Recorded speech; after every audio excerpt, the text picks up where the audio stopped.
chef, chief cook, cook, mayor. Sa madaling salita, tagaluto. Sabi nila, relax lang ang trabaho sa kusina. Luto-luto lang. Madali lang.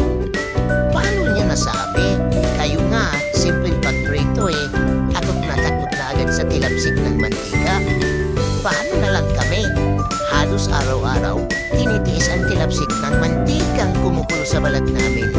Hindi rin maiwasan at minsan ay mapasok ng kumukulong tubig, mahiwa sa daliri, at tumayo ng 10 oras o higit pa araw-araw. Take note, basic lang yan.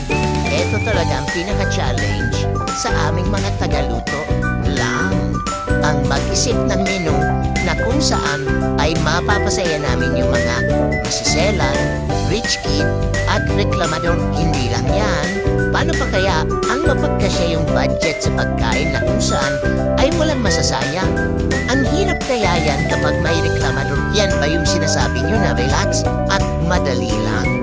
Shout out nga pala sa mga kaibigan nating OFW. Shout out sa iyo, boss Peter Patlan sa may Korea. Shout out na rin kay Yusip galing Saudi. So, paano ba yan? Hanggang dito na lang ang ating vlog.